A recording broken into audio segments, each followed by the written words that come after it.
How do you pick the bones out of that one? Personally, a very satisfying week from a personal point of view, but from a team couldn't quite get over that. Yeah, another hard-fought test, another 5-dayer.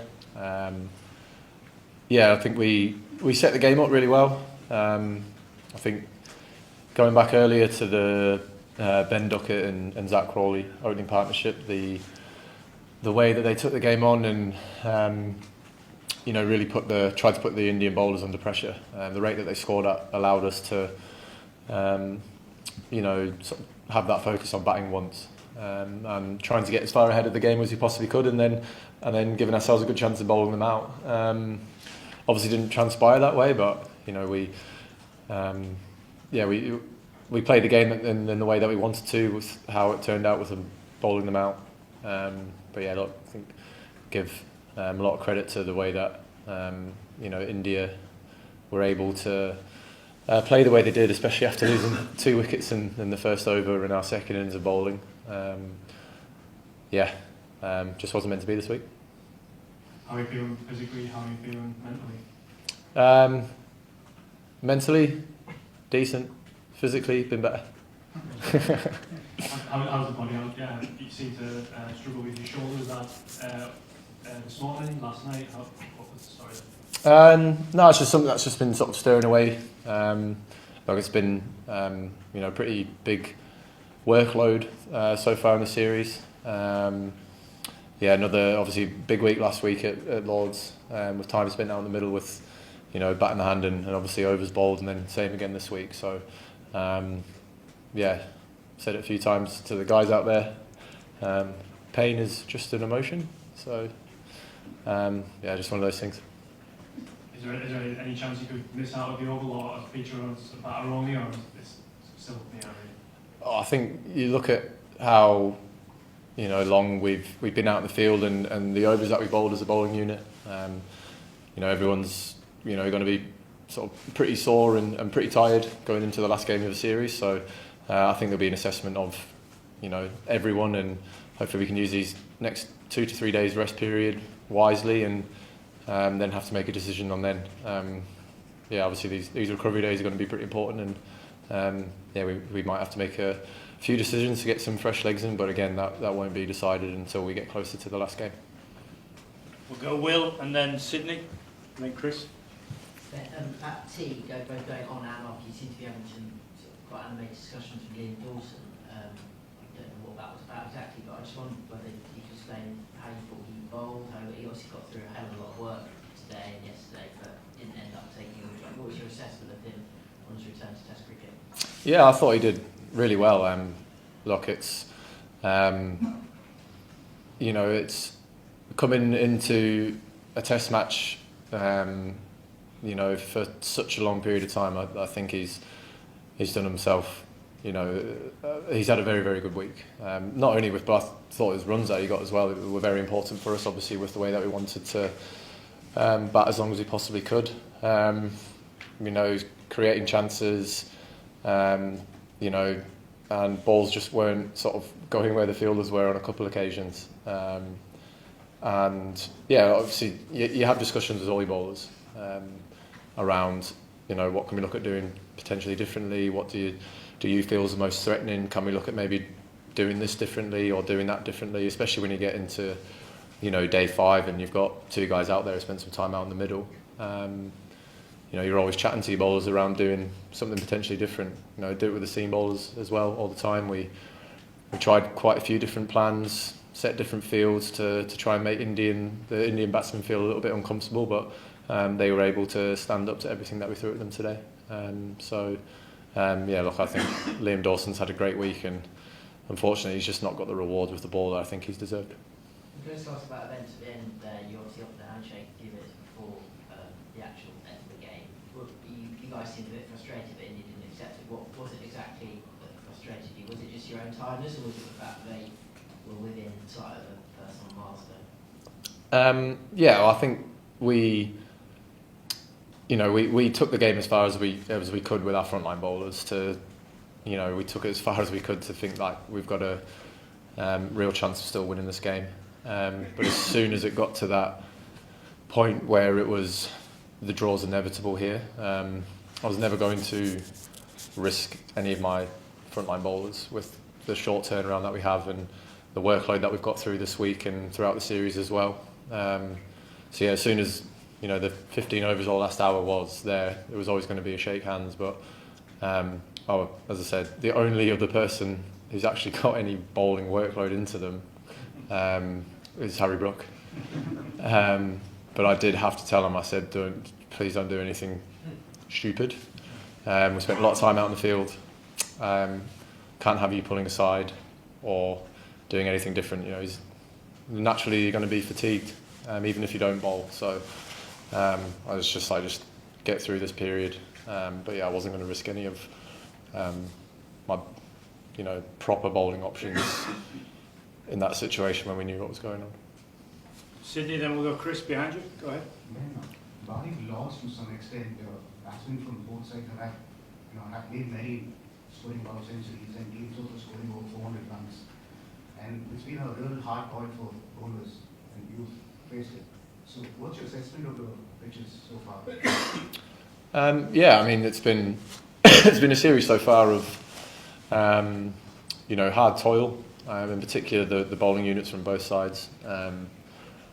You've really had to work really, really hard for your rewards. And I think as this game got deeper and deeper, it actually became a much harder wicket for right-handers to bat on. I think from that top end there, you've seen a lot more variable bounce from very similar areas. Even when India are bowling to us at the back end of our innings, when we were in a comfortable position, balls are still sort of, leaping off a length or keeping a bit low.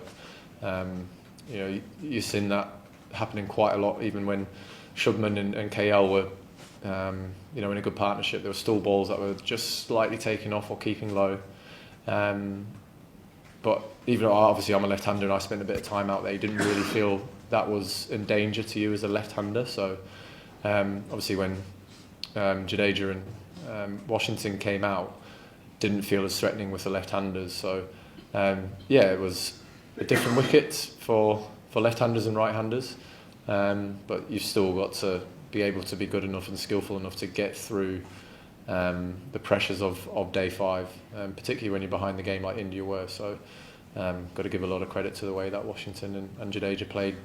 That partnership was very, very crucial for them being able to be in the position they are at the end of the game. Chris, and then we'll go to Mel. Hi Ben. After Lords, you said you were going to spend 4 days in bed, and I think you did in the end. I just wondered what you're going to do between now and Thursday to ensure your body is in the best possible shape so you can play again. Probably only 2 because it's 3 days, isn't it? Between the next one. No, I think everyone's going to be pretty similar. Shut it down, rest up, and everyone's going to give themselves the best chance of being available for selection. But we're not going to hide away from the fact that it's been a very tough 4 games so far for the guys who have played, in particular the bowling unit. So, we generally like to get our team out, a couple of days before. But we might have to just take a little bit longer going into this last game, just because of how I want to give everyone as long as they possibly can to be able to recover. Because yes, we're going to the last game of the series 2-1 up, but we know that we still want to go out and put that last big performance in. We kept saying today, just one last push again before one last push next week. So we still know there's a lot of hard work to go into this end of the series. Just on the shoulder, is it shoulder, and was today the first time you felt it? Something you've been managing throughout the series? It's actually my bicep tendon. Obviously had quite a lot of workload through it. Just been creeping around. But yeah, a lot of time out in the middle doing my job as an all-rounder this week, and just got a little bit flared up. But obviously keep going, and didn't get any worse throughout the day. Just stayed the same, so that's why I kept on going. Hopefully it settles down and we'll be good as gold for the last game. Mel, Steph, and then we'll do Julie, and then we'll do 2 more. Ben, how important was that batting innings for you? Because that is the most fluent you've looked batting since you've come back from surgery. And was there a moment in that innings, or was it just something gradually from spending time out in the field? I'm not. You know, obviously, you want, before this game, you obviously want to be contributing towards the team as much as you can, and you know, I'm not someone who particularly looks at the overall statistics of things. Felt like I've gradually got better, and even last week at Lords, you know, 70 runs, but it was more in the moments that I found myself in, I've been able to apply myself and actually, you know, spend some important time out the middle, get some important runs, and that's sort of how I look at it. You know, I've had a good game this week as an all-rounder, but I felt better sat here last week talking to everyone, you know, with 3 for and a 2 for and 30 and a 40, than obviously sitting here now with 140 and 6 wickets in the game with a 5 for. So yeah, I judge the performances that I give to the team on the results and my contribution in the moments of games, and are they influencing the game in the way that I want them to, which is going to help us win. Yeah, so that's how I look at it, if that makes sense. And so you literally put your arm around a couple of the bowlers at various times today. How tough is that going to be for you with those bowlers? It might be a very different bowling attack, of course, but you know, how much did that hurt them today?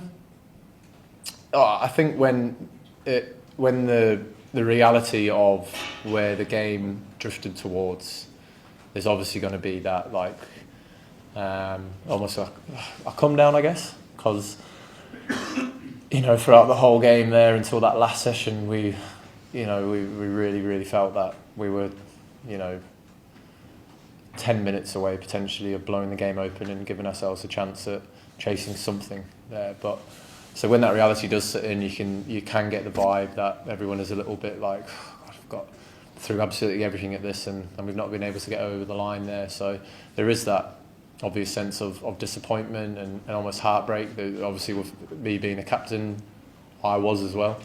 But yeah, I got to be that upbeat person as well.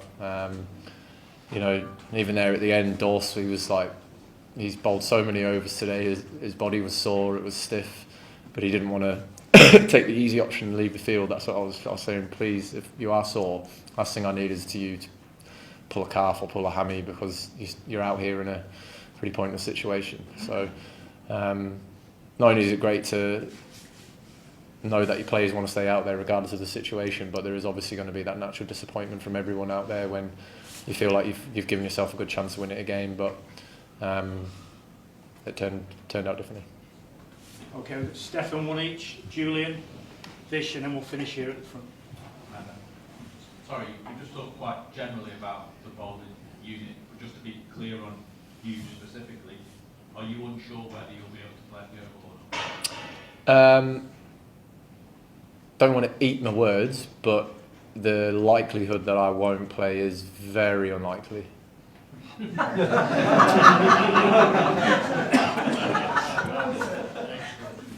Julian, please. Yeah. Vish, and then we'll finish at the front. Just one question, please. Yeah. Just on that sort of slight fracture at the finish, if that had been you as captain with a young lad just coming up to his maiden Test century in Washington, would you have pulled the plug on him? Well, I think the way that the hard work would have been done there, the knock that those two played were very, very good. The situation that India found themselves in there with us opening the game open slightly, that partnership was massive. It was, you know, you hold your hands up. They played incredibly, incredibly well. And I don't think there would have been too much more satisfaction from walking off 100 not out, getting your team out of a tricky situation, than walking off at 80, 90 not out. You know, that's what you've done for your team. You know, 10 more runs or whatever it was ain't going to change the fact that you've managed to get your team out of a very, very, very tricky situation and almost saved your team from a series defeat before the last game. Yeah. Vish, and then finish at the front. Go ahead, Vish. I mean, I'm just wondering about Bryden. His pace hasn't really appeared across the series, but obviously he looks like he's played, 4 tests in a row. How is he doing? What do you think about him ahead of the Oval? Again, as I said, it'll be 2-3 days recovery for everyone, and we'll be giving everyone the best chance we can to make sure that we've got the squad that we end up selecting for the last game to be able to choose from everyone. But look, I'm not going to hide behind the fact that it has been tough for the bowlers. Bryden's charged in consistently through thick and thin moments. He'll keep going, and again we'll make a decision as late as he possibly can regarding the playing 11 for the last game.